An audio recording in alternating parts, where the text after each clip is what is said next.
You're tuned into 9 to 5 Work Rebels with your host, Ebony Gale. This podcast is sponsored by the PRCA's Race, Ethnicity and Equity Board. Visit prca.org.uk/REEB to find out more. Hello, everybody, and welcome to Gems in Comms Series Special, brought to you by 9 to 5 Work Rebels podcast. I am your host, Ebony Gale, and today I'm really excited to be speaking with Josh Akapo, who is an award-winning strategist, who is also the co-founder of Archtype, which is a creative house made up of young creators and thinkers. Welcome, Josh. Thank you so much for having me. Yeah. You are most welcome. So, just so you know, Josh, the idea of this podcast is essentially that we're giving, I'm giving people of color who are working in comms and PR their flowers, essentially, because they have carved out a career for themselves. They're doing some great things in the industry. And I think it's really important that we do give our people of color their kudos. So well done to you. Thank you. You are most welcome. Firstly, I'm going to start off with the first question, which is, please can you tell us about yourself and what exactly you do?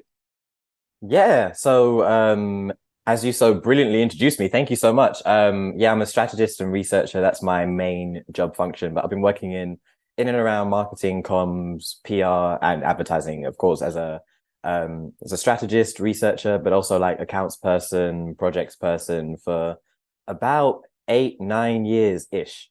And I say ish because the way I got into the industry was, unconventional, as most Black people and people of color in the UK, I'm assuming, are getting into industries in an unconventional way because, as we know, the industry doesn't like allowing us in the most conventional way. So I was doing social media for a lot of personal projects and a lot of like regional projects in Kent and things like that. And then we being myself, my two best friends and co-founders, Jaden and Thomas, started Archtype the concept 2015 and the actual limited company in 2016. And before that was doing social media comms. During that was doing social comms for Archtype. And then, of course, strategy as we started to get working on those campaigns and accounts for like Lovebox and Stormzy. That was our first one in 2016. Then from there just was freelancing and running a business and supporting in Joined Up Thinking, a youth mentoring organization, as their communications and marketing director, now brand partnerships, and sort of just helping young people stand out and reach their potential, that kind of thing. And then just like during that, fell into a love-hate relationship with strategy. The hate being it just causes me to always overthink, which isn't the best thing, but I also really do enjoy finding solutions to problems that like a lot of the times I didn't even know existed until like I'm getting into research and understanding it and uncovering it. So then ended up developing that as my job function in Archtype through like 3-4 rebrands. And now I head up what we call our thinking department. So that basically takes care of our mission to sort of inject nuance into youth research and marginalized community research. Because oftentimes what we find is that everyone comes with these projected sweeping generalizations of what they think certain groups are and certain groups sort of do in terms of behaviors and exhibit in terms of cultures that aren't always A, contextualized, and B, they're not always accurate. So we try and like put as much nuance into those fields as possible. And that also consists of other things like, admin, finances, new business, other stuff, but just push all that to the side. That's the fun stuff. Yes. I get that because I like strategy as well. I think it's really important. Just come up with the plan, working out the solutions and, thinking about how to get the messaging to people. It's an interesting area. So I'm with you on that one. So the question is, have you always wanted to work in this industry? Like what attracted you to the industry? Oh, yeah, always. No, I didn't know this was a thing even when we set up Archtype, it was that I knew the advertising industry existed. It felt very siloed off at that point. And also this is like the social media boom time. So 2015, we'd already seen some successful social media marketing activity, but not that much. Yeah. And especially not much in terms of the culture like what we call culture marketing now, sort of the cultural comm space, the culture advertising space. We didn't really see much of that grow past sort of maybe labels doing cool, quirky campaigns with artists that they'd already developed relationships with, and Black and brown people themselves creating cultures and different experiences and content and different things like that, using our own resources in our own channels and our own platforms. So we were very much just sort of experimenting with what was going on in social. And when we did that first Lovebox Stormzy campaign to redesign Lovebox merch and then do an activation from it, sort of sell it live there, do press from it, do the social media management of that campaign, work with Stormzy as he was like coming up at that time, that was like, oh, so this world exists. Because before that, I wanted to be a musician. I was not in this. I wasn't in the sort of strategy communications world at all. I was definitely thinking strategically. Yeah. And I had seen that, oh, okay, there's a business opportunity here for us. But Archtype started, I didn't even mention, Archtype started as a clothing company. Clothing, all right, okay, Yeah. cool. Oh, so it was t-shirts, hats, kind of thing. exactly that. So it was music and fashion. That was my thing. Yes, notwithstanding, I went to uni to just not do that, which was, many decisions that, not my favorite necessarily, but the, I guess, rite of passage through uni did that, and then came out the other end being like, right, strategy and research, this is my thing. This is what I've been doing for, at that point, it was the past 4 or 5 years. Okay. At the time I graduated, I was freelancing. We were also taking on a lot of sort of strategic and research projects at Archetype, and also the cultural comms project. So and doing more merch for different artists, doing more socials activations for different brands and organizations, and I was working at different agencies. And then I guess fell into this through the fact that I was young, talking about young people, and Black, talking about Black people, and had insights as a result of my experiences. And then also very much took interest into like cultural contexts, sort of applying context to the histories that were often taught, and like sort of taking a more political approach to understanding why things are like the way they are now, what some might call postmodernism, but me not too much, but yes, but no, but no need to get into sort of that kind of academic theory, but basically fell into it through using my own lived experiences and researching to understand the context under which we're living, especially in the UK, but mainly the West Indian diaspora as well, to then better inform how brands and organizations talk to young people and people from marginalized backgrounds. Yeah. So, great stuff. Really interesting. Really, really interesting.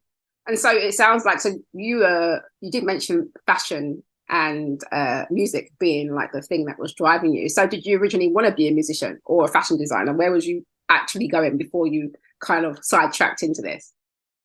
Yeah, so the musician part, that's been since I was a kid. I've always played instruments, done that whole thing, grew up in the church as well, so we know how sort of musically strong that is. So it was very much something I wanted to do. Couldn't quite figure out a way to do that and monetize it completely. But I didn't really care about that. I just wanted to do music. In the end, I had to now pick careers that seemed like they would be more financially rewarding quicker. So I actually went the first year of uni to do computer science. And on my LinkedIn, I said it wasn't for me. That's literally all I put in the description, and it really was not for me. Fair enough. Yeah. Fair enough. And did you switch over, or did you stay on the degree in the end? You switched? I switched, yeah. Ended up switching to Spanish and business management, which was cool. It helped with sort of the running of Archetype, because that was already sort of 2 years old by the time I went and did that. So that was cool. But it was kind of annoying because the music that I wanted to do, I feel like the context in which a lot of young people were living in around that time, especially this is like immediately on the Brexit vote.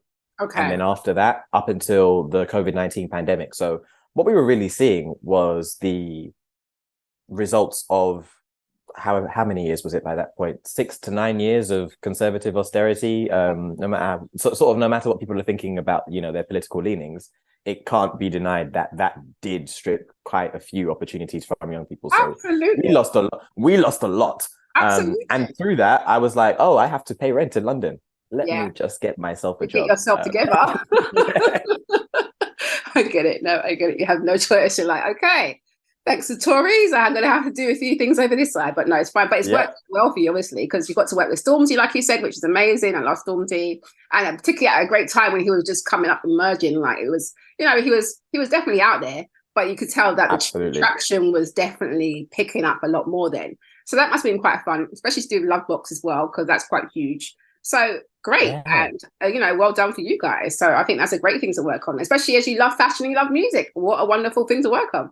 It was literally the perfect first campaign. It was like the perfect first campaign, like client hiccups aside and all the stuff that always happens on every single campaign that's ever worked on. But like, it was the perfect entry into, okay, there's all of this impact that you could make in the sort of lives of young people. And because it was a program that was supposed to be including young people from like Tower Hamlets and like surrounding East London areas. And we just got in because we were like, right, yes, let's try and make this work. Let's try and collaborate. Let's try and ensure that it's, and we're young. Yep. So we definitely benefited from that angle of it.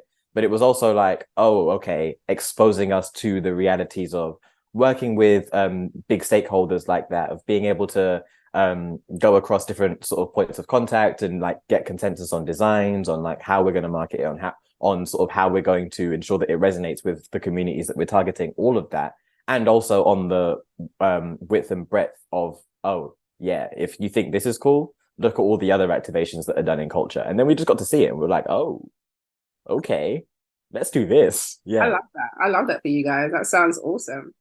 Well, that's great stuff. Thanks for sharing that. So I'm going to dig a little bit deeper, into the questions around when you became, aware of your ethnicity. So I'm going to ask everybody, and has my caveat. My one is more around, being 11 years old, going to secondary school, and finding out about Chelsea Smilers and about, the fact that there are a bunch of racist thugs who'd come to you, if you're black or brown, and take a razor and basically, cut across your face in their Chelsea smile. So I remember hearing about that as an 11-year-old going to school and just thinking, what the actual, do you know what I mean? Like, what is going on here?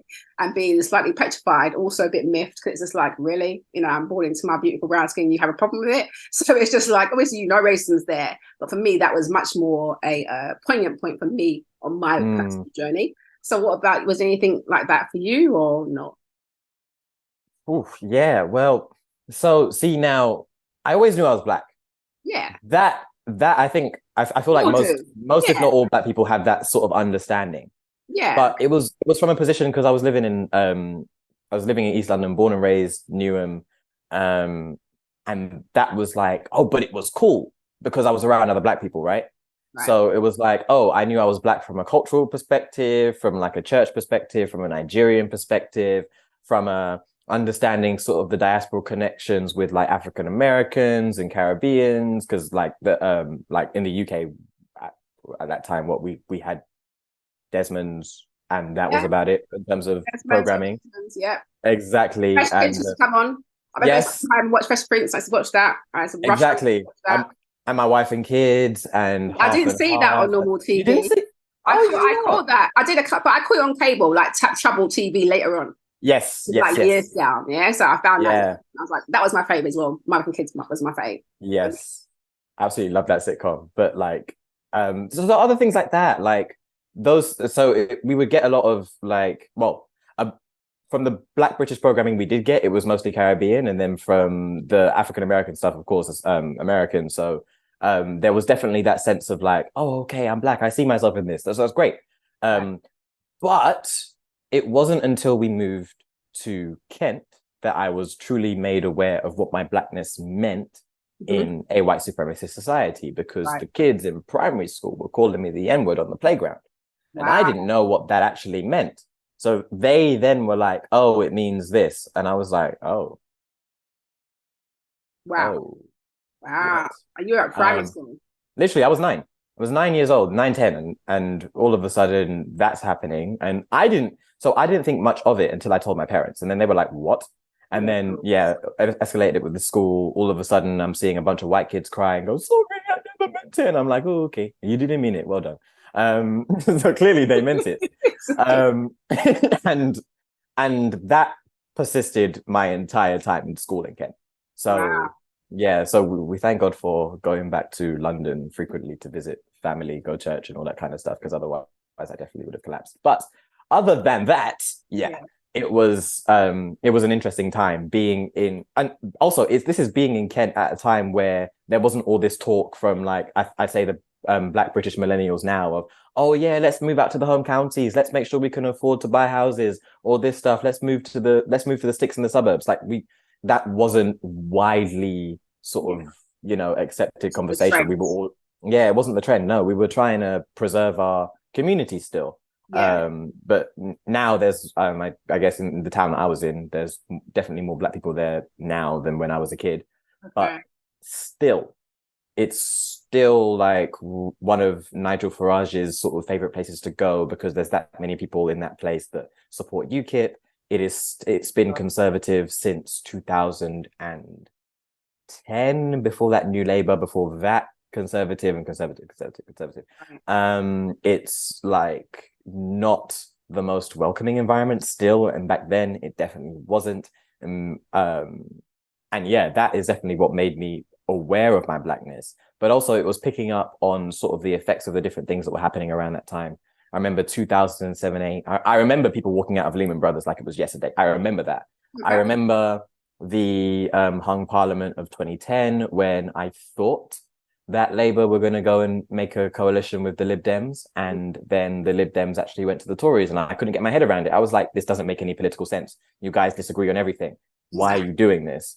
And then they did, and then I saw the effects of what that meant. So we lost educational maintenance allowance. We had our tuition fees tripled. We saw a decrease in the equity that was going on in terms of like social mobility, especially from those from marginalized backgrounds. It was harder for people to go to uni, harder for people to get jobs. A lot of millennials at the time just couldn't access the world of work. So even the white middle classes were going to work at pubs and stuff, let alone sort of everyone else on what they were doing. Because they're going there, where is everybody else going, Exactly that. And seeing the political ramifications of all those decisions. And the biggest thing I think of all that, when I was like really young, that shaped it, the UK uprisings of 2011 August, that are otherwise called the UK riots. Seeing seeing so many people, so many white British people, and some Black people also who were trying to do as much respectability as possible, completely deny the fact that there was no grounds for Mark Duggan to have been shot, even with the evidence that we knew in 2011. Definitely now we know that he didn't have a gun. We know that there is no way that he could have made the shot that the police were saying that he did. Exactly. We know that it was an unlawful killing. We know that his son is now campaigning sort of for, like, curb police powers, like abolition, things like that. Justice for them. For some, exactly. And then what annoys me with that, though, is that you've got that happened in 2011, like you say, and then just the other day we had Chris Cabba. So my point is that what has changed in that space of time. So it's just a frustrating situation. That really gets me riled up, because it's just like you said, it's interesting. It must be interesting for you in terms of the way you kind of saw it all, and you just see how the Britishness and the white supremacy of it all, how they use it to, create a narrative as well. Look what they did to Chris. Look what they did with Mark Duggan. Oh, he had a gun. He had this. He had that. And you find out none of it is absolutely true. None of it. But the media go and run with it, and then it's a narrative out there. And then you've got these right-wing bigots talking about, oh, well, that's why he was shot, and this is why. Do you know what I mean? It's exactly that. Yeah. Yes, and a couple of things I remember from that time that were just that really stood out. There were so many different races and people from different backgrounds who were rioting at that time. Absolutely. They were all young and disenfranchised. Yes. But the media, the British media, went on, in their articles and in their TV broadcasts. I remember one old guy, can't remember his name, but he went on, was it Newsnight or was it the Sunday morning show, something like that, to now be saying, oh, there's a culture problem amongst young Black British youth, which has That was, caused this. I remember that, but I can't remember what his Yeah. name. Yeah. And I was like, really? This is what you saw when David Cameron was saying, oh, we're going to show people the full force of the law by jailing them for stealing water bottles. Water bottles, come on. Come on. And Boris Johnson, then Mayor of London, crazy that was a thing, then Mayor of London went to hire water cannons from either Germany or Ireland, wasting taxpayers' money to not use them, but to threaten their use, just so that he could sort of, you know, show that the UK doesn't stand for any of this activity, blah, blah, blah, blah, blah. Now, flash forward to 2020. All of the people who were going to say, oh, you know, whatever your opinions on this, whatever, but all the people who were going out to protest and riot, oh, I don't want to stay inside. Oh, I don't want to care about other people and, like, you know, social distance, like we all have to. Oh, I don't want to take the vaccine and protect my health. Oh, I think it's just 5G. Oh, you know, like all of these things, like, but that wasn't only Black people. That was also a lot of white people who were saying that stuff. So they get to go out, and then also the politicians get to, you know, just break the lockdown laws that they created themselves, and no one has been jailed. No one has been meaningfully prosecuted. And by meaningfully, I mean removal entirely of your post, not just because your PR manager told you to resign. All of these things are happening. And I'm like, right, so we're going out on protests because we can't afford education, because a Black man's been killed unlawfully, because we now have no reason to trust law enforcement, and our areas are getting gentrified. I remember going to Tottenham at that time because I had a family who lived there and seeing like the changes that were happening. Same thing in Shoreditch, in Hackney, the changes were happening. All of these things were going on, and of course, young people feeling exceedingly disenfranchised are going to speak out.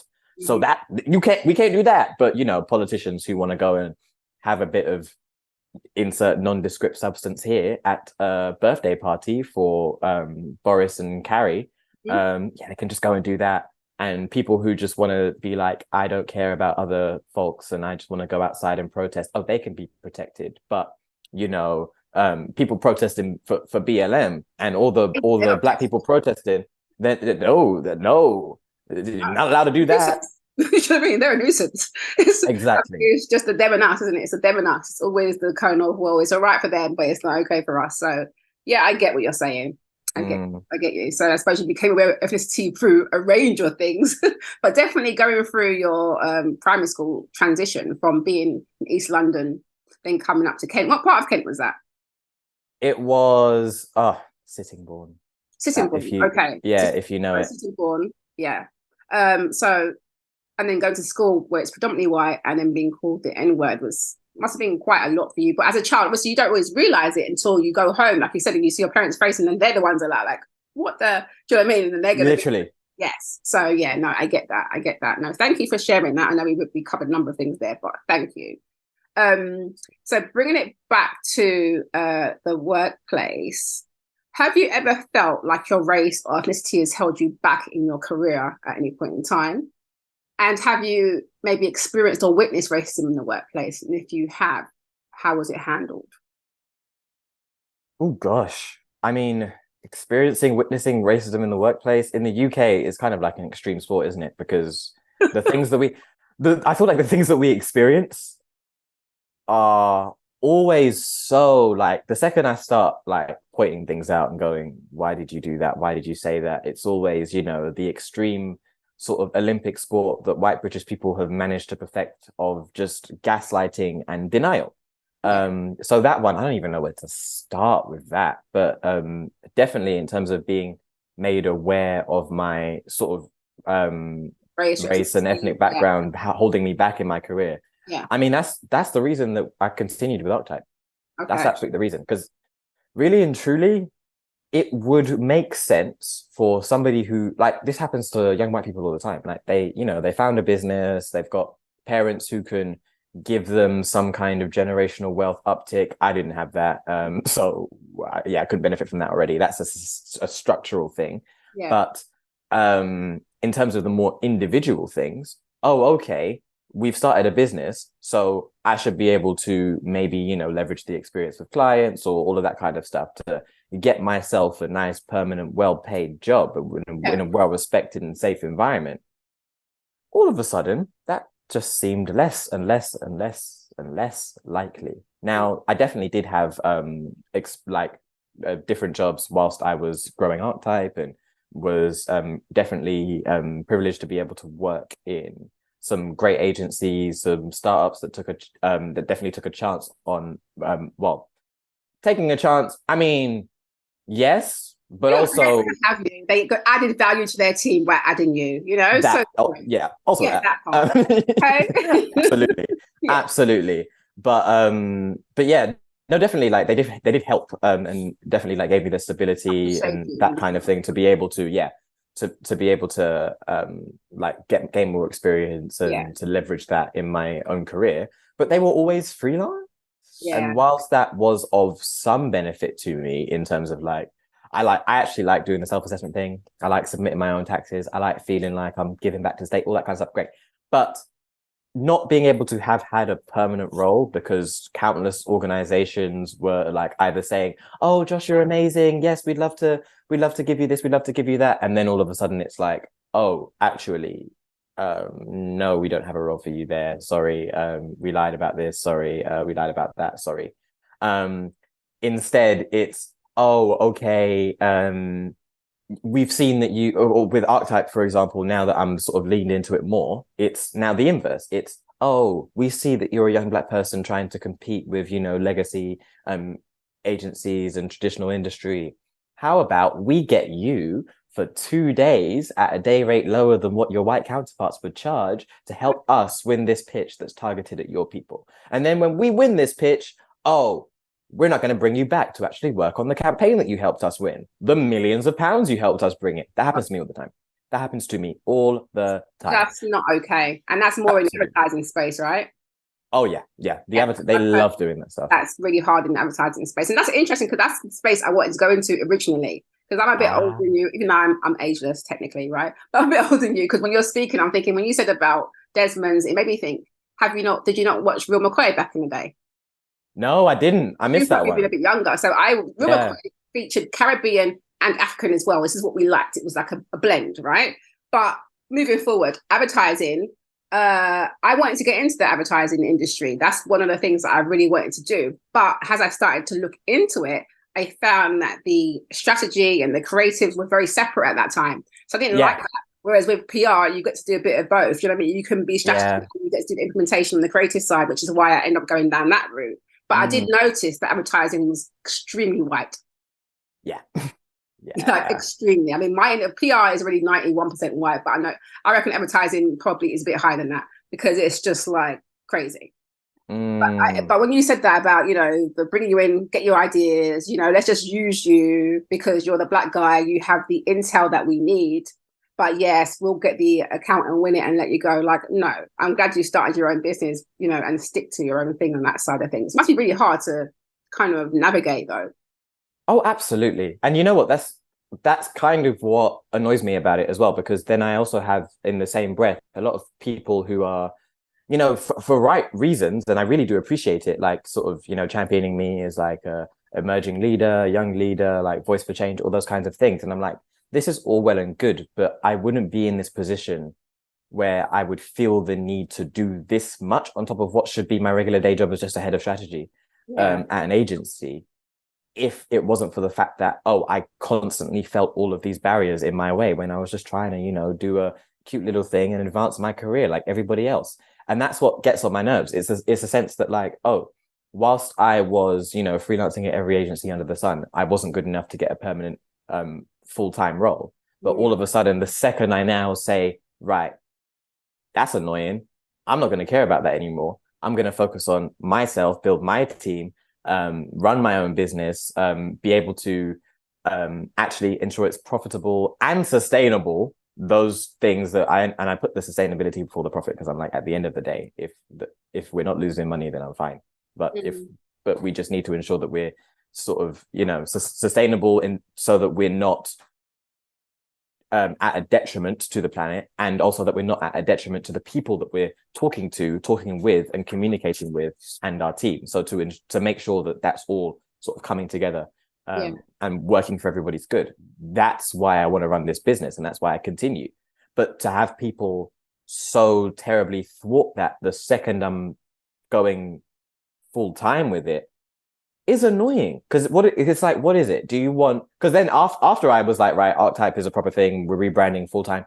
All these job offers then started to come through, and I was like, I told you I didn't want a permanent role. Yeah. I told you that now after 6 years of trying, where it wasn't working out for me. Now I've told you I don't want a permanent role, and now you're coming to give me permanent job offers. So what is it? Yeah, Exactly. Competition, and they want you out of the way.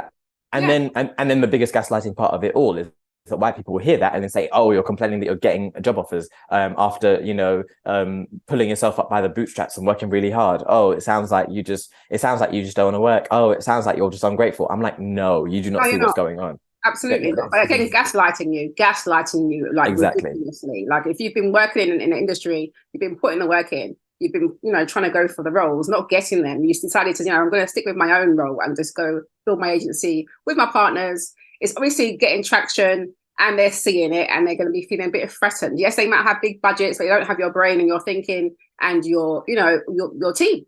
So that's a good thing. Look at it as a blessing in disguise, because maybe you thought you'd be there and be happy, but actually this is where you're supposed to be. Divinely intervention. Do you know what I mean? Like it was like to me, that was supposed to be for you. And I want Archetype to smash all the bigger agencies, okay? That's what I want. Thank you. I mean, you know what? It's even funny with that because we still work with like so many different agencies now. That's what you do. As partnership. And I know for us, we wouldn't have been able to get this far without collaboration. So there's like loads of great, and especially Black-owned agencies that have just been like really good to us over the years. This podcast is sponsored by the PRCA's Race, Ethnicity and Equity Board. Visit prca.org.uk/REEB to find out more. Which is amazing. But there is also a culture thing within advertising, especially where our entire business models are set up, on the pitch motive. So we deliver a bit of work for free, and it's all about how much we can each, best each other in that free pitch process, how much we can each sort of, do this extra bit, do that extra bit, do this bit of extra strategy, do this bit of extra creative, all for free, and then seeing who's going to win it and also undercut each other on pricing.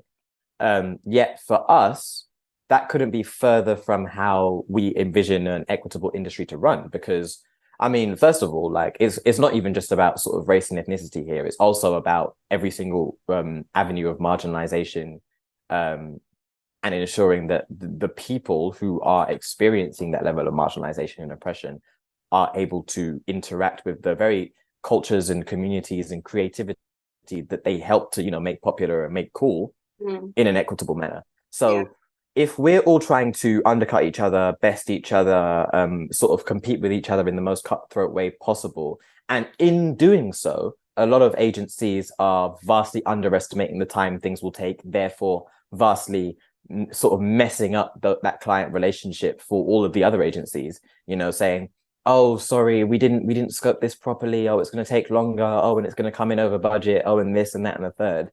That is all breaking down trust that we don't need to do. Instead, we could collaborate. If we can't do something, we invite either freelancers or agencies to help us, and we credit them. And we ensure that they're because that's what makes sense. I don't even have to say, oh, because it's good, because it's morally defensible, because it's ethical. No, it's what makes sense. Someone does a piece of work, you credit them. You don't have the capability in-house, you get someone else to do it. I'm not going to sit and lie to my clients about, oh yeah, we can do this, we can do that, we can do this, we can do that, when in reality, I should be earnest and honest and ensure that a collaborative approach can be met, because our entire industry is collaboration, even the ones that don't want to admit it. Like all the big holding companies, WPP, Publicis, IPG, Omnicom, Dentsu. The reason why they're able to be that big is because they acquired so many smaller agencies. Absolutely. Exactly. Collaboration. But if you're going to use, yes, it's still exactly that. It's still collaboration. It's still collaboration. Even if they used, millions, if not billions, to buy this agency, that agency, and now they can create this sort of, intra network of companies under one umbrella that all sort of serve the central purpose of advancing creativity, or whatever they say in their new business decks. That should still be viewed as collaboration, as, you know, smaller agencies working laterally with each other to ensure that, you know, that we can get the job done, and we can get the job done well. And I think that is what we've survived off, because if it wasn't for agencies like, I mean, even places that I've worked at before, like Hype Collective, the founders, I mean, now they've been acquired, so they're now owned by Bullock. But at the time when it was Simon Lucy and Paul Stollery running that business, see, two white guys who managed to put aside their white supremacy for a second and help me out. See what happens. It's great. That's happened. Exactly. They managed to see that, like, structurally, it is definitely like a difficult thing to abandon white supremacy as a white person. I'm not going to sit here and think that that's like easy, but to be able to do that and say, okay, here's talent, let's support talent, and they literally showed me what an agency business model was like when I was pricing wrong and when I was set up wrong. So that we could then sort of learn and grow from that. And we still, like, you know, if any student marketing stuff comes through us, we send it to them. Agencies like Calder, run by Cam, who you had on. So I worked there for a year. Great place to, like, honestly, one of the most inclusive environments I've ever been in. Even other agencies that we've collaborated with, like say a Word on the Curb or an On Road back in the day. That space used to be really amazing and integral for us to just like go in and see how research worked. All of those different types of companies, we wouldn't be here if it wasn't for them. So that's important. Absolutely. Yeah. You're saying collaboration is very key in any kind of space, especially in creative spaces. And I feel like a lot of people just want to own it instead of just saying, like you said, credit people. It's okay to credit people, you know, and I think that's important. But I can tell that your work model is definitely more about collaborative and crediting. You can see that from you. You won't be having that at Archtype, I'm sure. Oh, absolutely. Absolutely.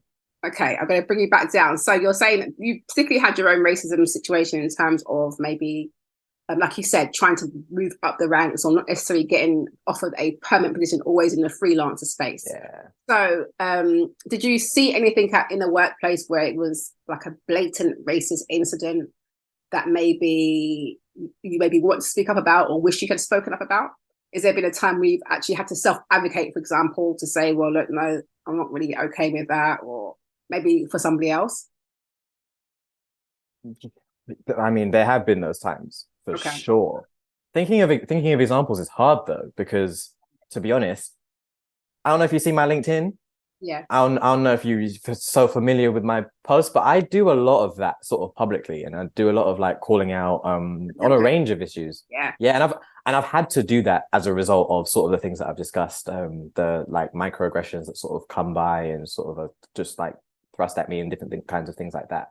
And I have had to be, I think more so now that I'm running Archtype full time, actually, where I've had to tell people of how structurally complicit they are in sort of, you know, maintaining the oppression that Black people face in the creative industries.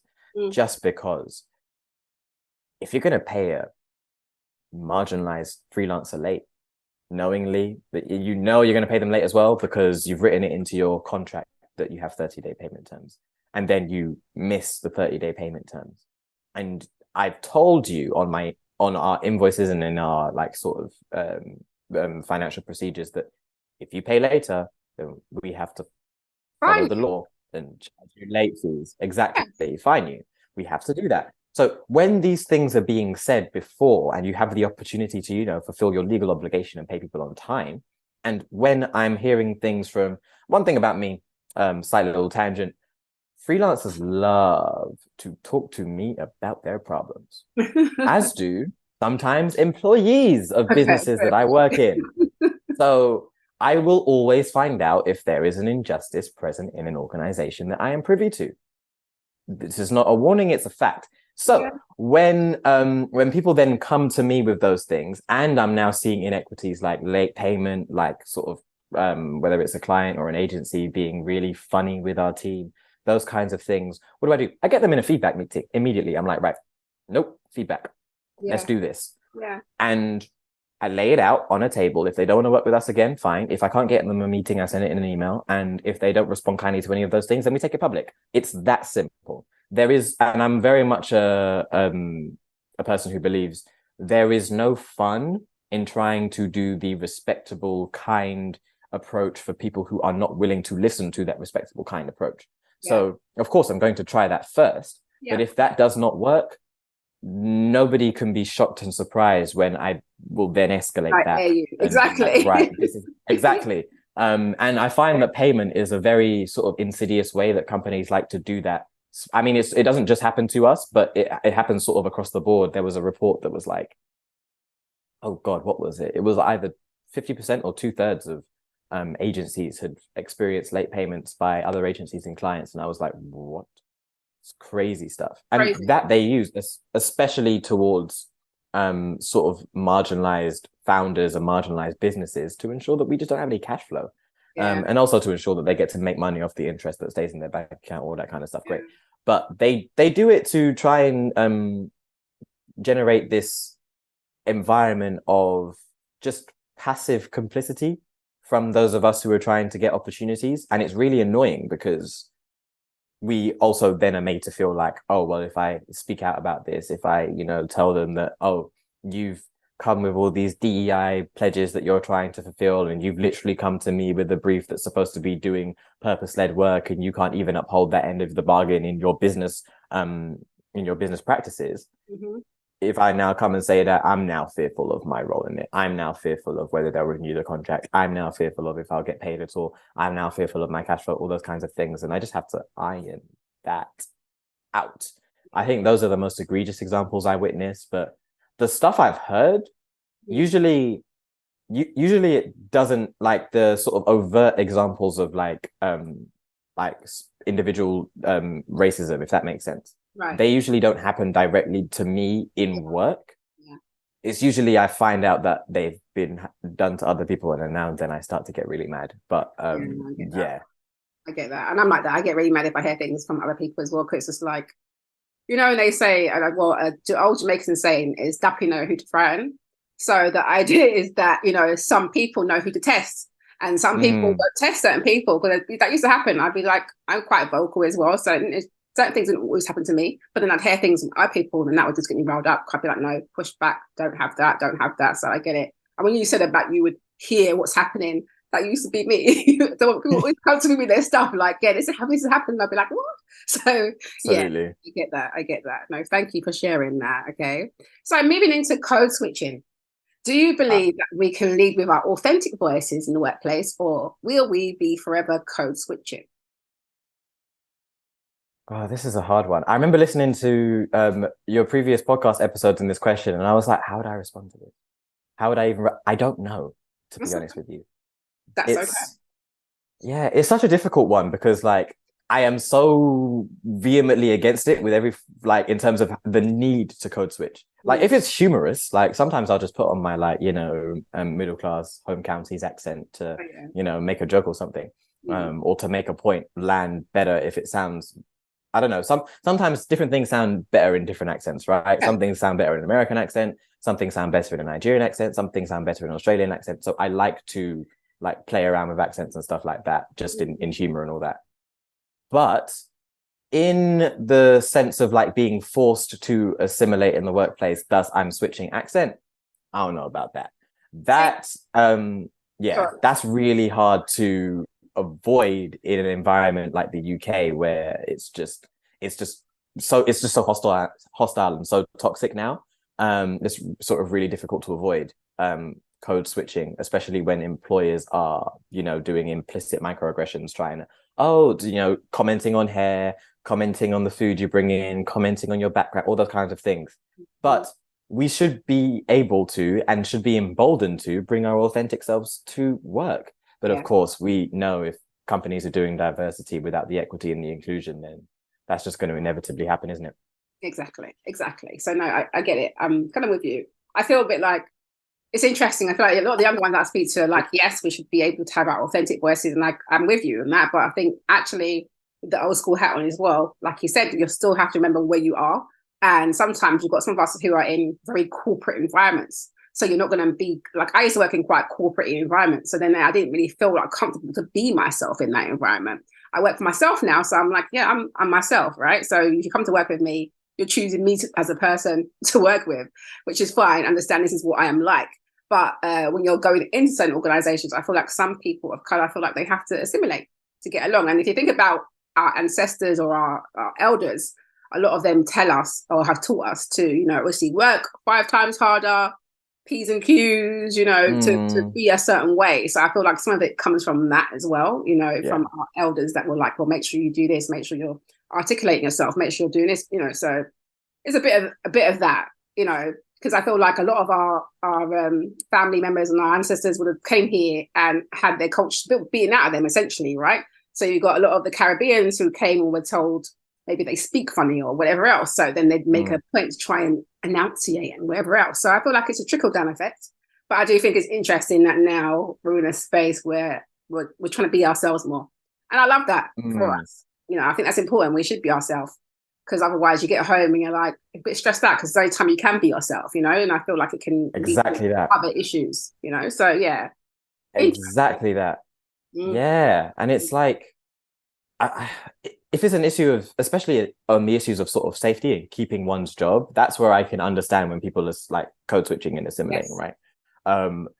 It does sadden me though when people sort of go in with an internal need to code switch and feel like they have to, assimilate to the white British norm. For those listening, I guess, and not watching, I'm doing air quotes in the norm. And where they haven't been given a reason to necessarily, aside from the structural sort of, white supremacy of it all. Because I do think in this day and age, we do have a different opportunity than what previous generations had, in that, especially the Gen Zs, I'm a Gen Z myself, we do not care. We generally, like across the board, Gen Zs do not care about sort of what employers think of us. We will quiet quit. I don't like that term, but I mean, yes, we will absolutely I love it, though. the bare minimum requirements of our jobs. Yeah, we will absolutely do that. We will absolutely bring our whole selves to work. We will absolutely, ensure that we are getting as much value from our jobs as our employers are getting from us. And when we now intersect that with race, of course, this means I'm going to bring all of my accents that have ever existed into the workplace. So now I literally will turn up to work like this with, my, the future of creativity is clean cap, shout out to clean creatives, with my tank top, with my locks all out, with my earrings in, you can't see them because I'm wearing headphones, with sort of all of, however I want to dress, however I want to sort of show myself at work is how that's happening. I'll put on different accents in meetings. I'll switch it up in terms of my Nigerian accent will absolutely come out. African-American, like sort of vernacular English will come out. The multicultural London English will come out of whatever we're doing. Of course, because I went to school in Kent and I went to a grammar school, my accent sounds like this. So it is kind of, Southern British, posh for a Black person-ish accent. Yeah, sure. But this is just kind of what comes out my mouth. I'm absolutely going to switch it up and do all that stuff to ensure that white people understand that it's not only white, middle-class, well-to-do home counties people who are working in advertising. The world is broader than that, especially in our industries. They have to be exposed to that so that they can make those internal changes within themselves and understand people better, which makes us all better at our jobs. But it's a very difficult one to say what people should and shouldn't be doing, because I can't tell someone to completely go and, bring their entire authentic selves to a workplace that has never had to deal with an authentic Black person in its entire existence, and risk their income, risk all of that kind of stuff. Now, I would say that doing so will feel a lot more radical and act than not, and you'll feel more whole within yourselves doing so. And I would definitely encourage one to not code switch and to not assimilate and to bring one's full self to the workplace, no matter the consequences. But I can't tell you to do that, because if you lose your job tomorrow, I can't give you a new one. So it's that kind of a thing. Yeah. No, I get it. I think it's an interesting question. That's why I always like to pose it, because everyone's got their own takes on it. And, I think your take is just as valid as anybody else. So thank you. So my next question is, when did you become aware of the color bias within your industry, or within the comms and, PR, advertising, marketing, within the industry itself? Like, when did you become aware of it? Was it when you entered it? Or like maybe for me, it was more like, because I worked, excuse me, through different organizations, in-house quite a lot. when I started doing a lot of the networking, like the PR events, and then I was appointed to the Women PR board, and that was when I was just like, my God, it's just like a sea of white people. It was just a lot, because obviously, you're in your own little insular situation, getting on with work, popping here and there. But yeah, going to a lot of the events, it was very eye-opening, which is why I absolutely love the UK Black Comms Network. Yes. So you can come and find people that look like you, which is great. Yeah, absolutely. And yeah, shout out to UK Black Comms Network. They have been doing amazing work, and also giving us like entertaining events to go to as well. Absolutely. Yeah. But you know what? The color bias is an interesting one. I feel like this is hard. When did I notice it? So one thing that we were blessed with in Archtype is that aside from literally like Lovebox Mama festivals, our first like 3-4 clients on in the business, and also basically everyone we were selling clothes to and who we were targeting, that audience, it was basically exclusively Black. Okay. So I didn't have to worry too much. Like, we were working with Sam Henshaw, we were working with DLT, like it was great. I didn't have to worry too much about sort of the whiteness of it all. I think the consequences of being in a very white environment that actively welcomes white supremacy and white privilege and all of those things, I was only getting the consequences of that through the Black people who were affected by it, and then that would trickle down and affect us. Right. So that was like, I was aware of it more structurally, but it wasn't until I started going to all of the industry networking events, which at the time I didn't realize were different to the ones that we would put on.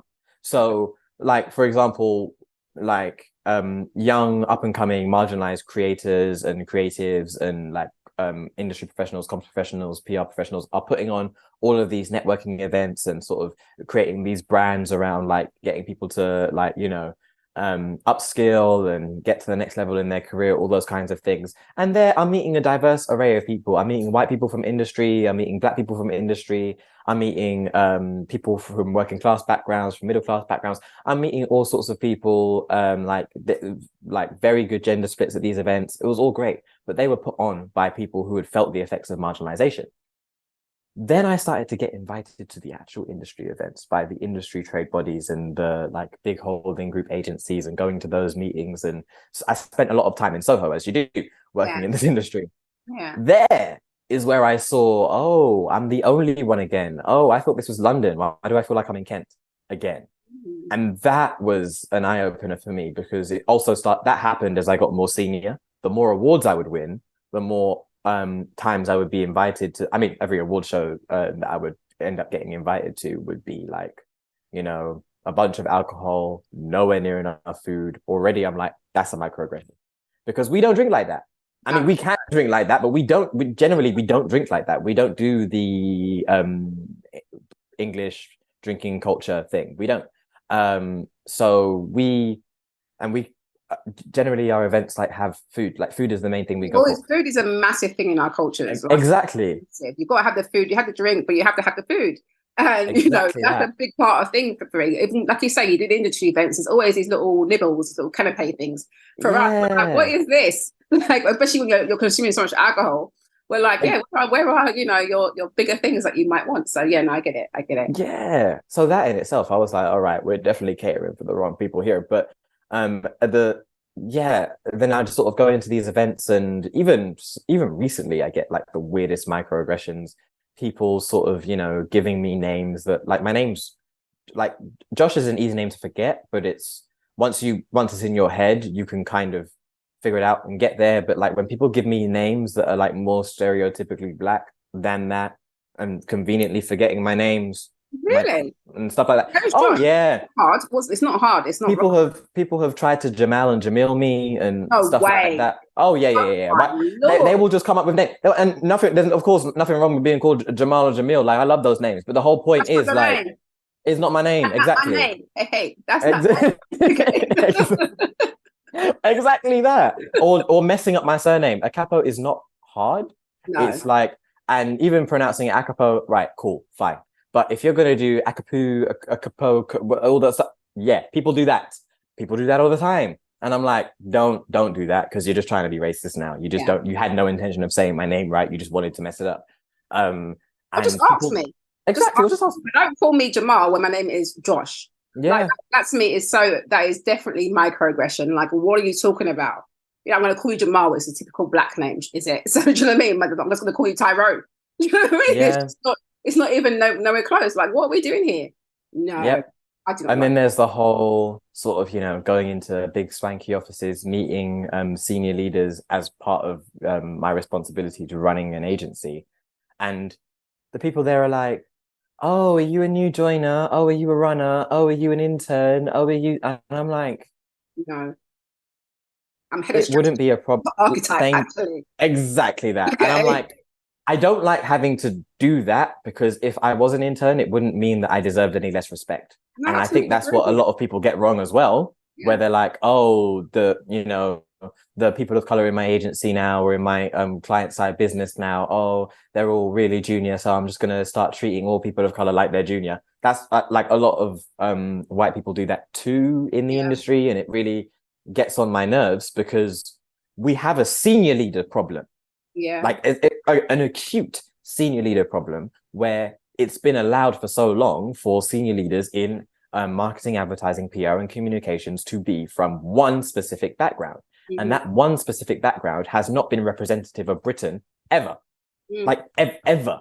Let alone now in 2023, where the youngest generation now, Gen Z and Gen Alpha, are the most diverse generations in this country's history, where social mobility is at an all-time low, meaning that we're just going to have more working class people now, because the cost of living crisis is gutting people's bank accounts, gutting people's personal finances, gutting people's spending power. So we are going to have to address that in a meaningful way. And you know what doesn't help? Assuming that everybody black is going to be junior and is going to be absolutely begging for an opportunity to prove themselves to one white middle class guy who lives in Surrey. No, it doesn't work like that. And at these industry events and sort of these different spaces that I'll walk into, especially now, I'm just finding out, oh, okay, y'all just assume that I'm not educated. Y'all assume that I'm this, that I'm that. And the thing is, even if I wasn't educated, if I was unemployed, if I was living in my parents' house, and if I was doing nothing with, well, in the capitalist sense of doing nothing with one's life, even if I was doing all of those things, I would still be deserving of the respect, the dignity, and the access to live a good human life, because I did not ask to be born into this world. Nobody did, but we are here, for a purpose, or by accident, or whatever you want to believe. We are here. So every human being deserves to live a fulfilled and purposeful life, where they can access things like clean air that a lot of black people living in cities cannot access, whether they are employed or not. Green spaces, same thing. Whether they're employed or not. Exactly. Low-cost public transport. All of these things that we don't get to access. And you're here now on top of that saying, oh, I'm this and I'm that, so that it, in their minds, justifies a poor treatment of me because they don't think that I'm up to their level. It shouldn't matter who anybody is to be deserving of respect. Everybody is deserving of respect. And that's what gets on my... Exactly. That's what gets on my... I can't deal with it. I can't deal with it, because it's that for me. Yeah, no, I get it. I appreciate that. Thank you. So allyship, what are your thoughts on allyship, and what is an example of really good example of allyship for you? Well, sort of, I'm not the biggest fan of the word ally, because I'm like, I don't like applauding fish for swimming. I don't. I like that one. Yeah. Actually, it should just be what it should just be normal, right? I completely get it. But I'm like, I like that, Josh. Okay. No, please do. I don't think I came up with that, but I'm just like, yeah, I'm not going to applaud trees for giving us oxygen. I mean, maybe now that the climate crisis is on, I will, but like, I'm not generally going to, applaud a fish for swimming, a monkey for swinging on trees, a bee for flying, all of these things that they do innately out the womb. I ain't going to do that. But what I am going to do is definitely encourage more allyship, and in a way, I guess, lightly champion what I've witnessed. And I guess I guess there's a lot of personal examples when it comes to allyship, a lot of things where I'm like, oh, okay, you're from a background different to me. You definitely have privilege in society, but you still helped me anyway. You still sort of showed out for me in this way, in that way. You were still very much supportive in my career. That kind of stuff, I definitely do appreciate. Yeah. But then I'm also like, what are you doing as a whole, like it's because it's all well and good for me to have very many positive experiences of white people individually, of how they've helped me. But until I see that being replicated throughout every aspect of their lives, at least their professional lives, if they're, using it as a way to get more clients, as people do when they start becoming DEI champions after doing one, I don't know, racially purposeful brief or something, and all that kind of stuff in the industry. And then they want to, market their allyship. I'm like, well, do your supply chains hire from marginalized backgrounds overwhelmingly? Do you have safeguarding tools in place where, say, if you're doing a research project and you want to understand, I don't know, Asian communities living in the north of England, are you ensuring that they are being paid equitably for their time, that they are being safeguarded in terms of the questions that might be sensitive that are being asked of them? Are we ensuring that we don't overstep the boundary? Are we ensuring that in every project that we are leaving behind sort of something that is sustainable and that works in their favor, so that they're not just, being involved in a very extractive, exploitative relationship with us as comms professionals? Yeah. What are we doing in the terms of those things? Do we have the policies and procedures in place to ensure that we can actually interact with people who are different to us? Yes. And the us I'm talking about, if we're talking about allies in terms of race, I'm talking about white people who are different to white people, but in a responsible manner that is going to ensure that those communities can be sustainable, and can sort of not better themselves, because it's not that, but is accessing the reparations part. It's really that, if I'm being honest. They can thrive. Exactly. So they can actually thrive, in spite of this system, with the help from people who would otherwise be oppressors in it, because like, as I put on LinkedIn the other day, the responsibility of ending white supremacy does not lie with those oppressed by it. It is not my black job. It is not my black ass job. My black job either. Okay. Exactly. I celebrated that one. When I saw that, I said, yes, Josh, this is why he's coming on my podcast, because he says these things, what I like, because it's very true. It's not our job to go and correct what you guys have done by design, essentially. Your white supremacy is you guys' theory that you've put in, your elders, and implemented it all across society. And we are, suffering the repercussions of that, throughout our daily lives. So therefore, it's not for us to go and undo stuff that we didn't create in the first place, okay? It's crazy. Exactly. It is absolutely crazy. So no, I get you on that one. I get it. Right. So I'm going to move you on a little bit into what motivates or inspires you to keep going in your career journey or in life in itself, Yeah. In life? Oh gosh, in life that's a hard answer. I'm going to give the career path. Career path, really. Yeah. But I say life because everything kind of intertwines, so Yeah. To be honest, you are right about that. But I feel like if I give you the life answer, we'll be here for 2 more hours. Forever, right? Exactly. Yeah. That's fine. But the career answer is definitely I think 3 things that I mentioned a bit earlier on. So definitely with Archtype, the thing that keeps me going is, it's not so much like, oh, and I want a really nice dividends check, and I want to be able to, because I'll keep it a buck. Like, running a business, it's great. You get to have your base salary, and then you get to have the spoils of being a baby capitalist I'm still not, though. I'm still very much a working class individual, but with the potential of becoming a baby capitalist. So you get the dividends checks, you get the sort of lower taxes on dividends, which still aren't really meaningfully going up to match income tax. You get the ability to own a percentage of a company that is, turning a profit, all those kinds of things. And you get to also feel very responsible, well, at least should feel very responsible for all the stakeholders in your business, whether that's clients, your team members, the communities that you reach, the communities that your campaigns in marketing and advertising speak to,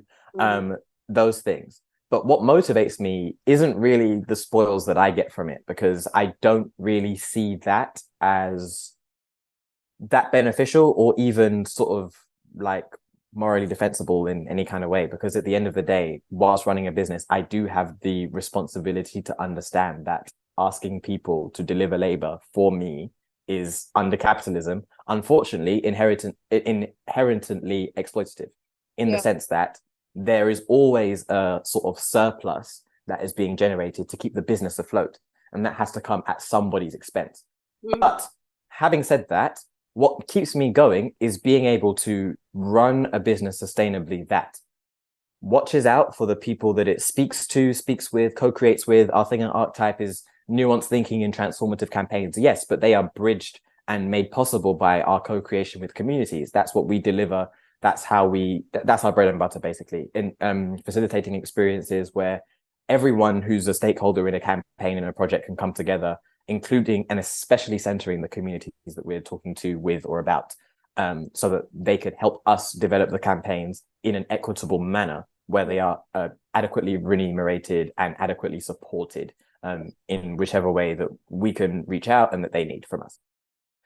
So that's one thing that motivates me. The second thing is being able to do all that with a team that is, again, equitably sort of looked after. They are paid fairly. They don't come to me to complain about that, at least. And if they did, you know what? If there was ever a situation where they felt like they weren't being paid properly, I would hope that they unionize, because nobody should trust my goodwill now if I'm a millionaire in a few years' time, if that makes sense. Because I would implore the team to always sort of back themselves as workers, but I also see myself as a worker in that sense, in the sense that, like, I can't really take days off without having to think about the business's well-being. And it is them before us as founders. It really is. Like, we are a sort of profit reinvestment back into the business to ensure that there are internal projects that our team get to work on, where they don't feel the sort of client pressures that oftentimes are felt in marketing and advertising, but are still given the freedom and breadth to sort of create. That, plus, you know, the fact that we do hire diversely. We do hire young, but not exclusively young, but we also hire from like backgrounds that are directly marginalized. So we got queer folk, we got Black folk, we got working class folk, we got people who aren't from London. We got all these kinds of mix in Archetype that just makes it work. And my responsibility is to them. Sometimes they feel like my kids. They're not. Some of them are older than me, but I do have responsibility to them. And then the final thing that motivates me is ensuring the work is good. If the work is not good, I will go do something else. Like, for real. Like, if the campaigns that I'm releasing are continually missing, it's okay. I won't be a strategist anymore. But the work has to be good. And that's what motivates me to constantly be able to like better the craft and to like read more, understand more, explore more, find out more about myself, understand more about like life. Because fundamentally what we're doing is, what I'm doing as a strategist, at least, is what one of my friends, Jared Sheeran, so eloquently put for me in a podcast 4 or 5 years ago, which is turning a business problem into a communications problem. And really and truly, in all of our communication problems, what we're doing is finding out the most effective way to send a message to a group of people. And it's the same challenge that we have in life. We're all trying to communicate different ideas to people. We're just doing that on a scale with budgets and with client support in marketing, PR, advertising, and communications. But it is still that fundamental task of communication. And if I can't do that, then I need to go and reevaluate some things. So, yeah. Okay, that's good to know. So what would you say you found the most challenging so far in your journey? Oh, gosh. I think imposter syndrome has been a big thing. Like, outside of all the stuff that's like systemically induced and that's like that I can't help, right? Sort of, you know, background, upbringing, all that kind of stuff, anything that might get in my way. Imposter syndrome is one of those things where I'm like, yes, in part it is because I don't look like the other agency founders that I see en masse. It is because I often just have not been able to access the same level of support as some others in terms of developing this thing and in terms of like sort of getting ahead in like the communications and strategy, strategy world in particular, because that is such a siloed off space, but also in just the industry in general. but there is an element of that just being so internal and so like mentally challenging, where there isn't really a reason that I should still be harboring that much imposter syndrome, but it's there. It's there. And yeah. Yeah, we'll get onto the mindset in a little bit. But before we get there, so because you're obviously you're now you have your employees, so you're an employer. But going back with your freelancer hat on, okay, what did you want from your employer? What made a really good working environment for you, where you could, flourish without any boundaries, essentially? So what was it? Oh gosh, what made a good working environment for me? You know what? I think the feeling of safety cannot be underrated. Yeah. I think like being able to go to work and feel like I can just I can be having a really bad day, but I can walk into the office and I know it will be fine and no one else is really going to make my day worse. Yeah. And if there are sort of people making that day like worse, it's not coming from the company itself. It's coming from like maybe an external stakeholder or a client or someone like that, that everybody internally understands that is annoying. So it's that I think, especially like now with my team, like that we're all freelancers, but still like with my team, trying to foster that safe environment where they can just come in and, you know what, like vent, and where they can like have had a bad day and I'm not going to hold it against them. Or where they don't have to be at 110% every single time they step foot in the office, or every single time they log on in the morning and Slack, because fundamentally that's not what's required of us in our jobs. We require consistency. We require the ability to understand and trust people to eventually get stuff done as we need it done, or to communicate when they can't. That's the fundamentals of the job. And I feel like for me, especially being from a background different to the norm in the industry, there was always this pressure to constantly like, you know, be the best and show the best and do the best and do all of these different things and ensure that like I'm delivering and I never have to ask for help and I never have to ask questions, and all these, that kind of feeds into the imposter syndrome that I just mentioned. Absolutely. But exactly that. So exhausting to always have to feel like you have to be your best self and that nothing that's happening in your personal life can affect your professional life. But being in environments where I saw bosses, you know, have like different personal circumstances and they actually did the responsible boss thing and took time off. Or and like safeguarded themselves from us as well to ensure that like, you know, we're not getting the worst of them because they've had a bad day. And like bosses that can like leave on time and not overwork. I'm still working on that myself. I'm working on it. But keep working. But different things like that, yeah, I get that. I think that's important what you're saying. Actually, having a stable environment where you feel like you can really thrive is super important. And what does really equity and inclusion look like for you? Like equity, inclusion, you can add on the D, diversity. What does that really look like for you? Because to me, it sounds like your office environment, because you just said what you've got going on is definitely a case of making sure that it's equitable, it's diverse, inclusive. So to me, it sounds like Archtype has that going on. But I'll let you answer that question. Yeah, I mean, I definitely would very much hope so. I mean, we'll see what our next sort of, you know, 360 review does for our team. But yeah, no, for sure. I definitely think like equity is something that cannot be taken lightly. It's something. It's not coming from a standpoint of, oh, everyone's equal and everyone has equality of opportunity. No, it's coming from a standpoint of, oh, actually, no. What we are is we're ensuring that we contextualize everyone's happiness. And sorry about the dog. He is just going off on one. That we can. I can't hear. Yeah. You're right. Oh, you can't hear him. Oh, okay. Oh, that's fine then. But yeah, sort of ensuring that everybody has, you know, equity, contextualize equity in, oh, okay, right, you're coming from this background, this specific life context caused by these structural inequities that then mean that we need to deliver this thing for you because we're a company that can do that, because we have the resources that you as an individual can't be expected to possess. So therefore, where we can and where we have the money to, for sure, like that's, I think, what makes the most sense for us as for us as an organization, definitely, but also for like any other organization trying to do better for people that is either historically underrepresented or that have been marginalized, maybe even, especially in the case of the big holding companies, marginalized by their very own actions. Let's think about the damage that advertising has done to a lot of us in different marginalized communities by making us feel a certain type of way. Or like, think of like beauty ads, for example, the health and beauty industry that's now benefiting from all of the sort of black injections and all that kind of stuff that like are happening in culture, but that was so toxic to us before. That was so terrible. Still some exactly. Still some are. Especially in sort of like the global south, where a lot of the times the regulations and advertising that we have in the West that we had to fight for aren't there. So they're just able to sort of get away with whatever. Those kinds of things, it means equity really means an actual meaningful inclusion. I think you can't get to inclusion without equity.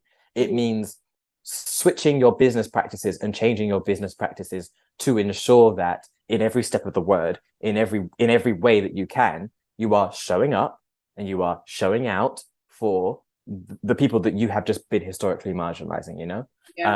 And it means that, like, you know, if one team member has a thing where, oh, okay, you know, like for example, a lot of us will have to support family in different ways that aren't necessarily picked up on in like the formal structures that are showcased. Like, for example, I wouldn't say that I have any dependents, but at the same time, if a family member or even some close friends, if they have health issues, I'm there cooking, cleaning, ensuring that like I'm trying to show up for them, all those kinds of things. That's not a dependent, it's just community.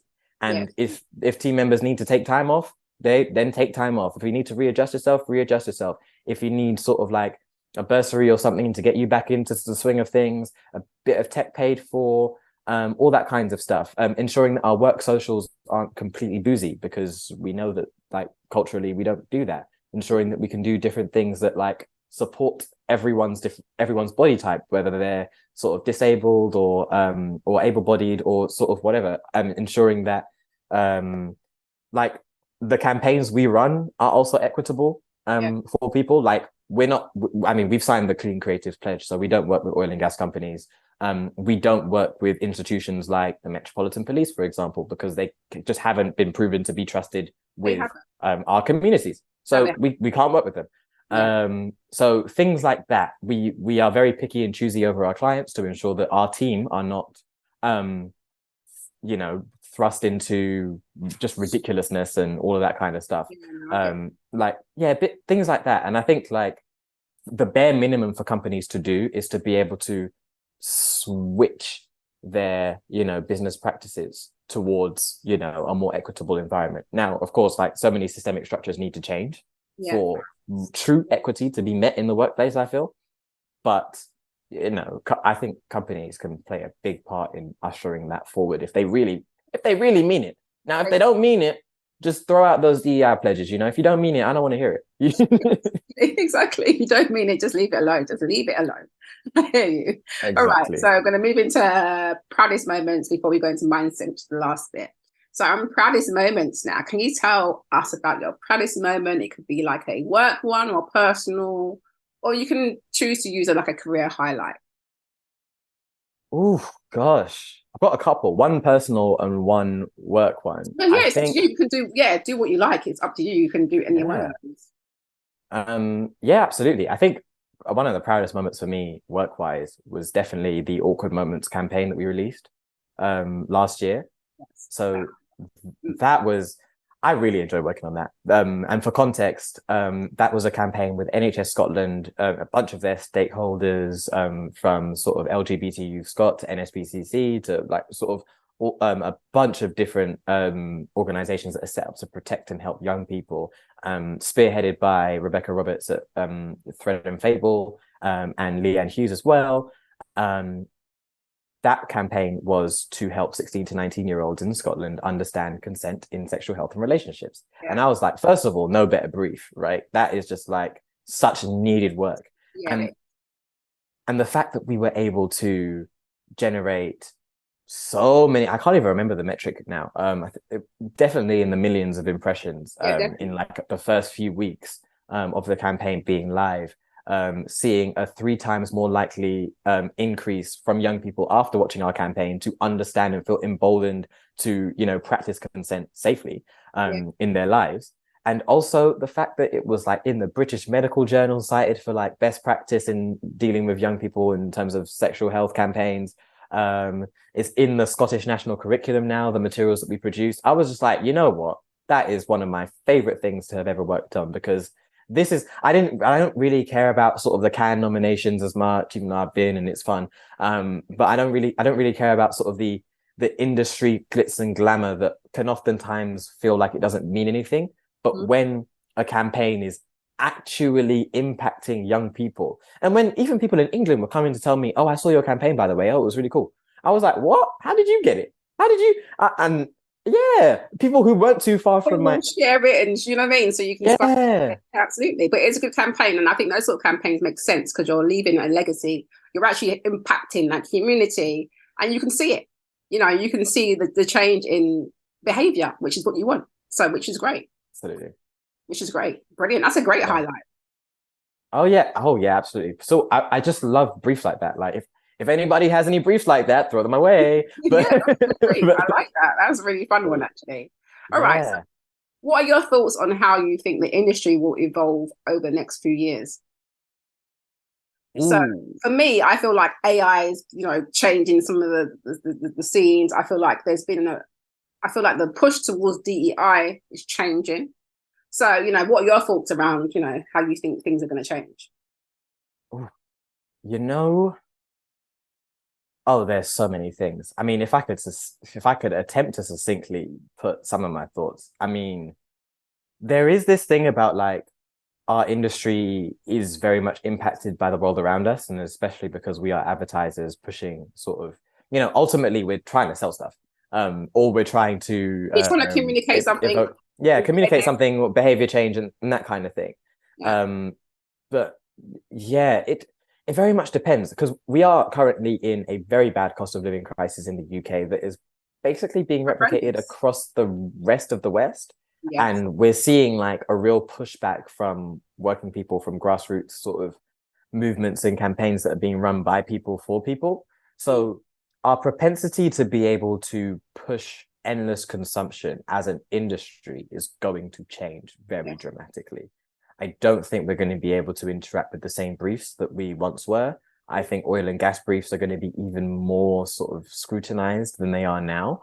I mean, there's a thing right now where 19 agencies, as well as Creatives for Climate and Clean Creatives, are calling on B Corp to tell one of its agencies to drop Shell as a client. I think it's Shell or just another fossil fuel company to drop them as clients. And it's being met by like a bunch of uproar from the industry, because like a lot of people are rightly so mad that you can call yourself a B Corp and be funding the climate crisis. That seems like a whole, what's going on there? Like, it doesn't make sense. Yeah, exactly that. But then on the other hand, of the sort of more equitable and purpose-led side, you've got people who are just really invested in keeping everything the same way as it has always been. And I feel like those people and things like crypto, NFTs, AI overlap. And the reason why they overlap isn't because there's anything necessarily innately nefarious with the technologies themselves. But there is this thing of there's a lot of people who want to still be rich and oppressive, or who want to end up getting to be rich and oppressive, who want to use sort of the human cutting tools, the bypassing tools, and sort of masquerading it as this thing that's, supposed to help people. Like, AI is supposed to solve so many of the hardest challenges in the world. Yet, why is it just keeping Black and brown creatives out of a job, or, keeping Black and brown creatives falsely in prison for things that they didn't do with the terrible facial recognition technology that has been coded in, you guessed it, a white supremacist environment and society, etc. Things like that. Get me started on AI coding. Do not get me started on that, because I spoke to someone recently and I just was like mind blown. She's really, really, really lovely, like young lady. She works in, AI, and she was working for a particular car firm, okay, and was helping them to do, the recognition. And she flagged that if it was a black person, they get run over because the car didn't recognize black people. I said, what? So even down to these sort of things where it's white supremacy, it's just like, so we don't exist. So they had to code it in so that they could recognize a black person because it was basically all based on white people. And it's just like, this is an electric car, so this is serious. Okay. Yeah. This is what I mean. Everything down from CCTV to like electric car technology to the technology around like who gets what healthcare, who gets what benefits, who gets what this, and I'm just like, you know what? It's clearly not the tool. If we keep inventing things with the framework of white supremacy, with the framework of, you know, systems that just don't work for like huge groups of people, then what are we expecting? And this sort of fundamentally brings me down to like, I guess the final thing that's going to like change an industry, like especially where marketing, PR, and comms and advertising concerned. Those traditional agency, that traditional agency model, it's not going to survive. And I think the holding companies, they have all the resources but no direction.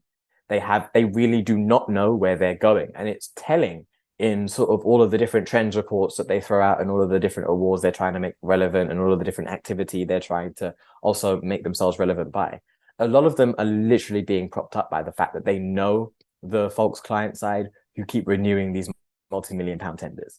But the second that they in turn start to get financialized and the services that a lot of these bigger agencies are providing are just seen to be what they are, which is mediocre. I'm so sorry. I'm not just saying this because I'm a competitor. I'm saying this because I see the awards. I judge the awards. I've done D&AD, Creative Moment, Beamer.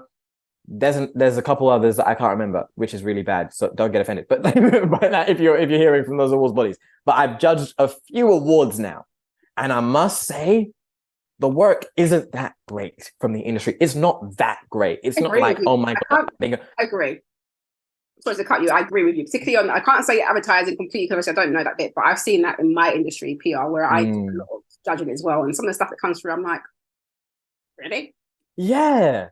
So I'm like, if the work isn't that great and the environments aren't that great and the businesses aren't that equitable, and I mean, holding companies seem profitable, but like the bigger non-holding company agencies, or even some who are owned by the holding companies, aren't even that profitable, then the jig is up. Something is going to change. And I think it's really going to come from like the grassroots, the more, you know, marginal founders and people who have just been forced to have business models that work.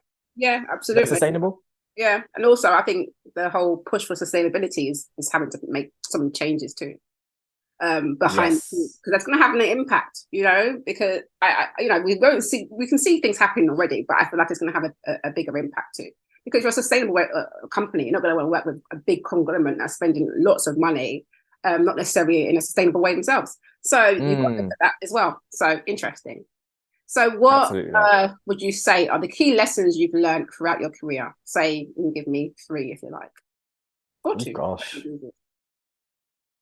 I think the biggest couple of lessons, I mean, number one, I guess just know it's not going to go the way you planned. That's a lesson. Like all the time, I guess this is what helps it with strategy, especially, but just generally being able to like take disappointment. Yeah, things happen.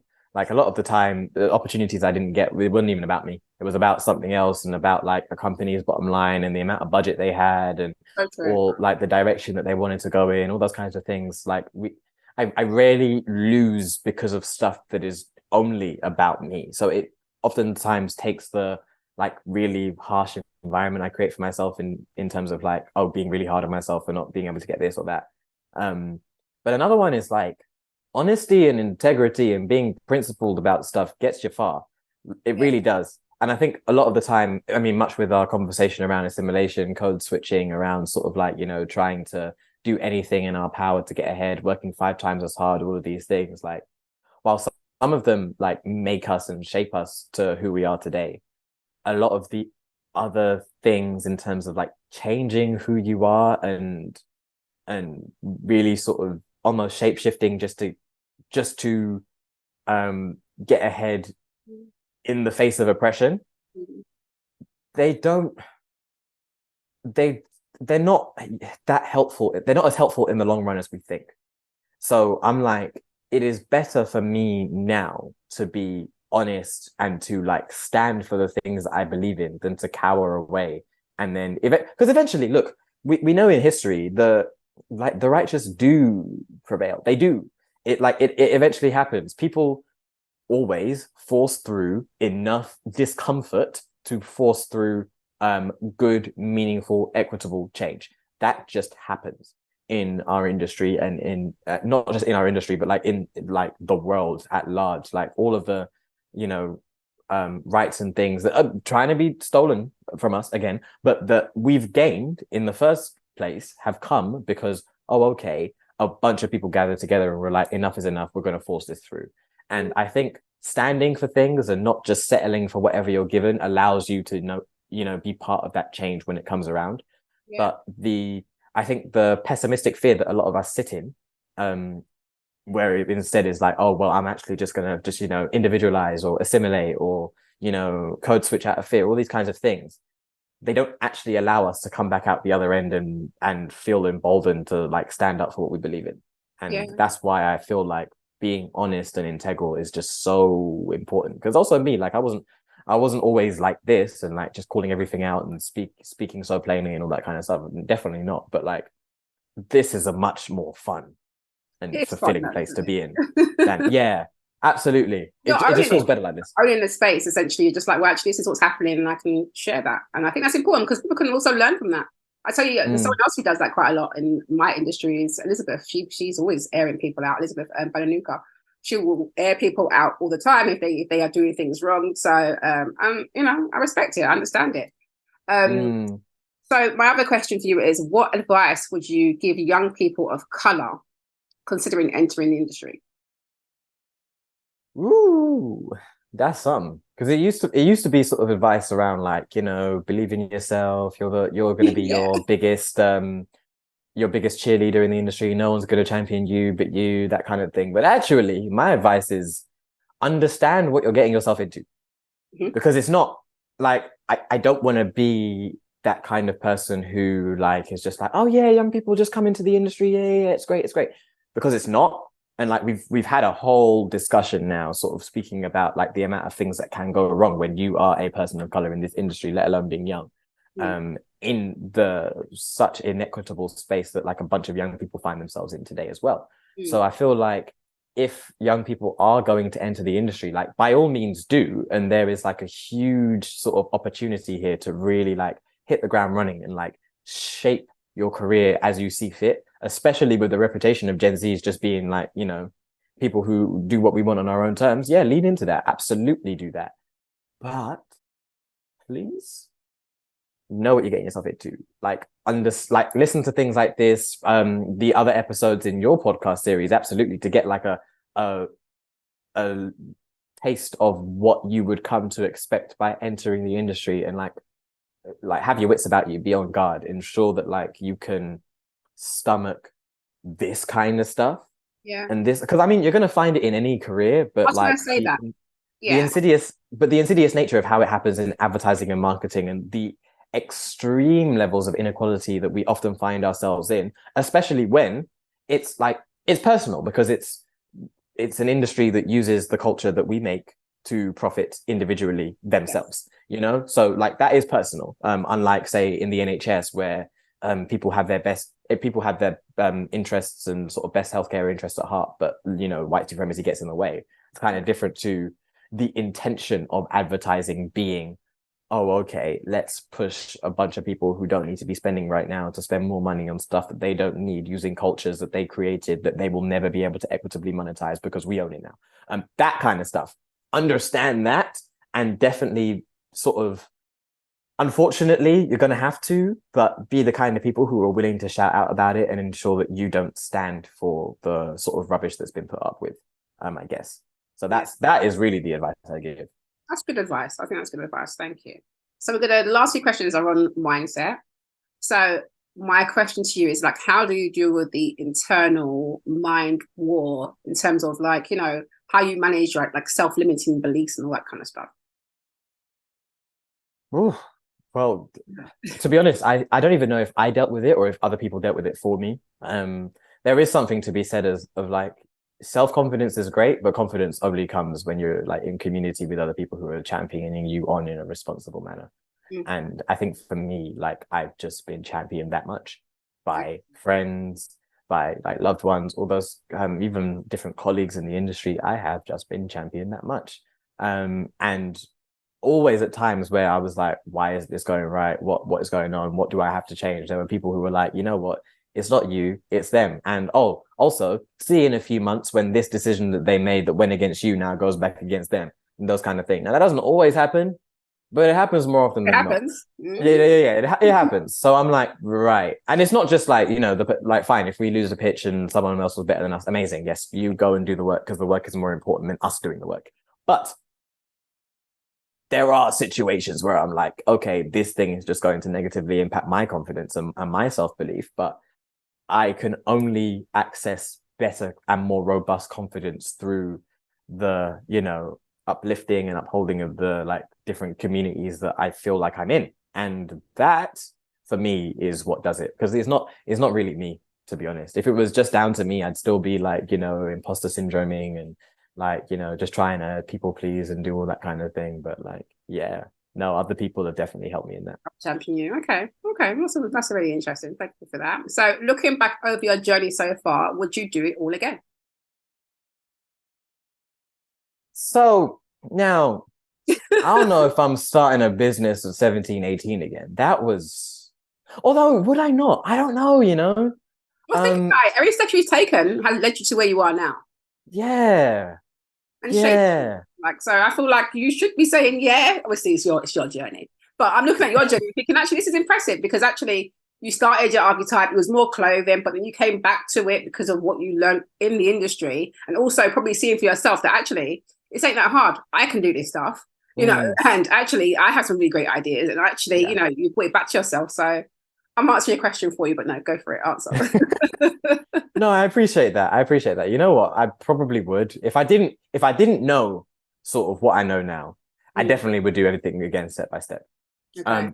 Knowing what I know now, I would probably just wait and just go in. No, but then I like fashion though. I probably would do it again, you know. I probably would. It's just so interesting because like even though it's really hard sometimes and really annoying, it is still like I'm still choosing to go to work every day and I'm still, well, I mean work from home today, but I'm still choosing to like, you know, get out there and like grow the business and improve my craft and work on more campaigns and different things like that. So yeah. Oh, good. That's good. We like. Okay. And these are my last two questions now. So this one I kind of cracks me up, depending on what you give me as the answer. Sometimes these ones are funny. So what's the best and worst advice you've been given? Oh, the worst advice I've been given is to focus on my university education and don't get a job during uni and don't get any other experience during uni and then come out of university and magically get a job. Now, okay. I'm not going to say that wasn't good advice in like 1985 when tuition fees were free. Well, I think it's good advice for white people. I'm sorry. And for what? Yeah, exactly. Because for Black people, we need the experience. We've already got the thing against us. So it's about like, actually, you need to make it so that you can, you know, set yourself apart from the rest. So like, I've always worked. When I was 16, I was like, that is it, making my money, whatever else, uni, working part-time. That was standard. And I think that's standard for a lot of people of color who go to university. And but some of my white colleagues, however, no. Some of them were just able to just party and, you know, because they've got that cushion from their parents, you know, and, you know, their background and whatever their case may be set up as. But yeah, I think that's interesting advice. Yeah, I know. And that was given to me by a Black person as well. So I was just like, you know what? We need to, I was like, this fantastical imagining of just like, you know, what Theresa May coined as the meritocratic vision for Britain. That you know, you work really hard in school, then you work really hard in uni, then you apply for jobs and you get your dream job and then you work your way up and that has never existed. I don't know. And it's definitely never existed for Black folk. I don't know who is believing that, but it is a case of like, no, it is not fair that you should have to work multiple jobs during university and struggle and strive all that kind of stuff to get ahead. And we should absolutely be advocating practically to change that and to lower tuition fees and to vote in people who are going to do that and to ensure that we are still protesting, even though they've tried to take our rights away and all those kinds of things, to ensure that we are getting out there and making our voices heard. But please do not be fooled. This is an economic environment where you are going to have to do a lot if you do want those kinds of, careers where like you're at the top, for whatever that might mean for you, or where you feel like you are fulfilled in your career. Now, to be honest, I don't think most people want careers like that. Most people want to just turn up to work and do a good job and be in safe environments where they're remunerated fairly for the labor that they're putting in. And with that being said, you know what? Sadly, if you're Black, you're probably still going to have to do way more to just get that. But again, shouldn't be the case. But to tell somebody who, like has career aspirations to just not, do what they can within, moral reason and ethical reason to like get themselves ahead, I don't know what that means. But then conversely, some of the best advice I've had has been understanding value exchange. And that was from Shani Mears. She is head of talent and co-founder at the Elephant Room. And she's someone who's always just like put people on for no reason other than she just wants to see people shine. And that's been her thing the entire time. But I'd say, that understanding value exchange, definitely, because oh my gosh, not just financially as well. Like there were so many things I just used to put up with because I thought that I was getting so much more of an opportunity. But really and truly, I was like, then looking at like, oh, but you're getting this and this and this and this by the fact that I'm there. So actually, I am going to ask for that increase. I am going to put my prices up. I am going to, ensure that our ways of working is equitable. And I am going to have a really hard line on it to make sure that like, you know what, at the end of the day, we're all working here. If we can't do this equitably, then we're not doing it. And ensuring that the value exchange is fair for where everybody's at. And that's definitely helped a lot. Yeah, that's a good point, actually. That's really, really helpful. I like that. And do you have any rules that you've implemented to help you along your career journey? Oh, yeah. Right now, I do 4-day work weeks because I can't. See, I like that. Yes, that's cool. That's cool. It helps you to kind of, balance your home life and just your mindset. Sometimes you just need a space, right? So that's good.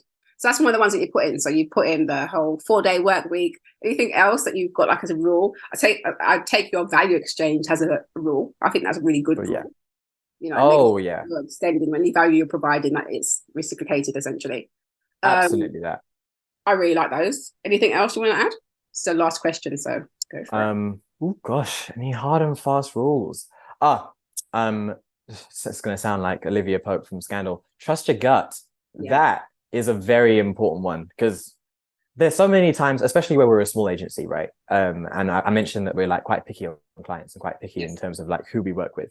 That is intentional because we don't want to slip up at the stage that we're in. And I think we like definitely, I mean, our managing director, he's white, funnily enough, still one of my best friends. And he's always like on a reputational risk. He's like, Josh, if you feel the need to say no to a client, say no, because there's no way we're taking the reputational damage and affecting my bottom line that he's saying my bottom line that I take care of, that I make sure that, we ain't affecting that. We're going to make sure that we're staying. And I'm like, you know what? Yeah. So there is a thing of like, and that gut, that level of discernment, that level of understanding and observation, I think that's only developed over time with experience. But it is very like, it's qualitative, isn't it? It's unquantifiable. It's just like, if something feels off, probe it, question why, like seek it out. And if you're reassured from that sort of probing, then fine. If you are not reassured and you're still feeling that uneasy feeling, you know what? It's better to sacrifice the potential gained income so that you don't gain a headache. Yeah, I heard because that. the headache can make that money feel like it's not there, and I have definitely felt that. Yeah, absolutely. Absolutely agree with you on that. I think you've got to use your own discernment, use your little intuition, and go with that, and definitely explore it more. Because I've had those situations where I've been like, oh, I've got a funny vibe about this, but you think, oh, well, maybe not, and then you go along with it, and you think, oh, you should listen to your vibe. It was actually telling you something.